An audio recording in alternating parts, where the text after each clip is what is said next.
comité directivo estatal del PAN, el ingeniero Mario Vázquez Robles. Antes que nada, presidente, le agradecemos el haber aceptado nuestra llamada. Al contrario, Juan Enrique, gracias por la llamada y por la oportunidad de dialogar con tu auditorio. Muchas gracias, señor presidente. Señor presidente, pues está de sobra señalarle la detención de Elbester Gordillo. ¿Qué opinión le merece? Mira, en principio creo que qué bueno que finalmente rinde cuentas por sus excesos la líder sindical. Tiene varias aristas el tema. Por una parte, eso es relevante y ojalá y no ocurra que la detienen a ella, la quitan del sindicato y colocan a alguien que continúe en la misma dinámica. Ese es el gran riesgo.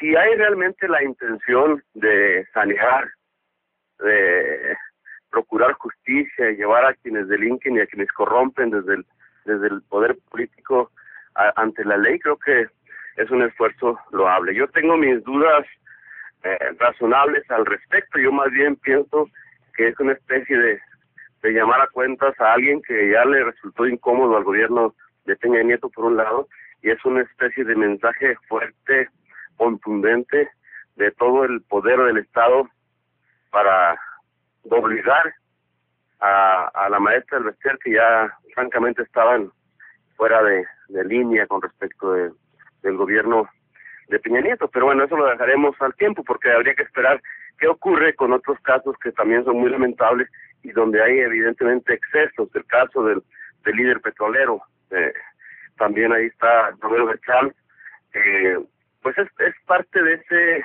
sindicalismo mexicano que en muchos de los niveles existe y que no rinde cuentas, que son prácticamente electos de manera popular, y en donde lo principal o lo característico es el exceso en el manejo de las cuotas obreros patronales, el manejo en todo lo que tiene que ver con los recursos de estos sindicatos, y se convierten en prácticamente intocables. Qué bueno para el caso de Elbester Gordillo, que ya está detenida, que el proceso continúe de manera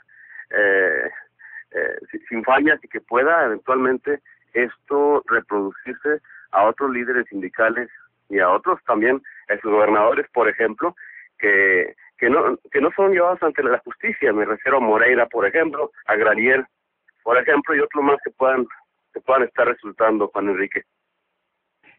Señor presidente, con estos, vamos a decir, el gobierno de Enrique Peña Nieto, pues, ¿legaliza? No, se legitima, no, mira, yo lo que creo es que me parece que el gobierno de Peña Nieto es un gobierno poco original. Parece una reedición del gobierno de Carlos Salinas de Gortari. Hay que recordar, el Quinazo, líder petrolero en aquel tiempo, fue también llamado a cuentas en un manejo mediático y sorpresivo muy similar al que hoy se da con la maestra Elbester.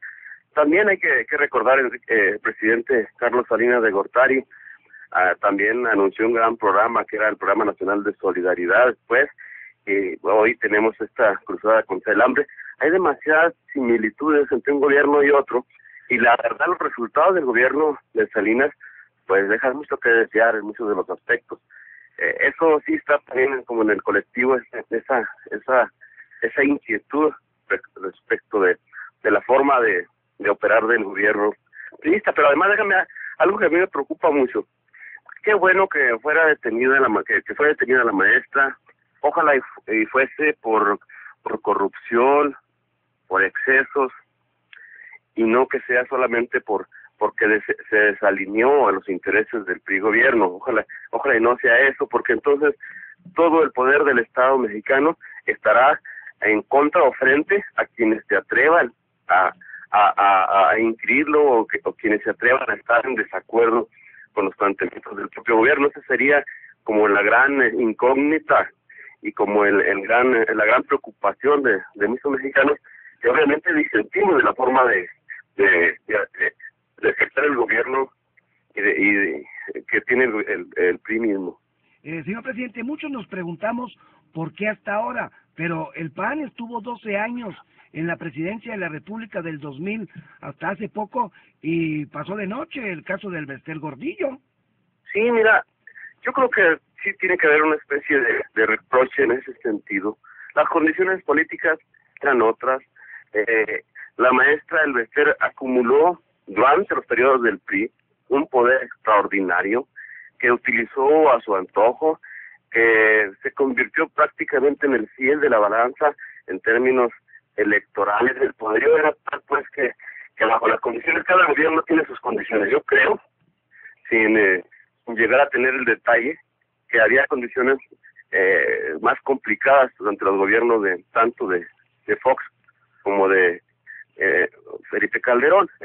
Otras las condiciones, yo creo que hoy en este momento, bueno, teníamos Congreso en contra, teníamos en el caso de Calderón Congreso en contra, gobernadores apapachando y respaldando a la maestra del Bester. Es el caso del gobierno de Chihuahua, el anterior y el actual, apapachando al Bester. Entonces sí eran otras las condiciones políticas. Yo creo que sí cabe el reproche a los gobiernos del PAN en ese sentido, pero te digo, en contraparte está esta situación que tenía que cuidarse la gobernabilidad del país. ¿Y ahora qué irá a pasar, señor presidente? Ahora qué irá a pasar, mira, es un poco difícil en este momento hacer la previsión de lo que va a ocurrir. Sin embargo, si reconocemos la historia, pues yo sería bastante escéptico respecto de que sea realmente el ánimo de solucionar un problema de saneamiento de la política.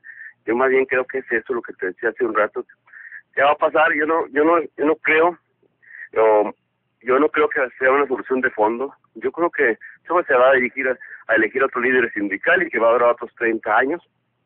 Yo creo que la maestra pues, la van a tener en una posición de privilegio, aún en su centro de reclusión.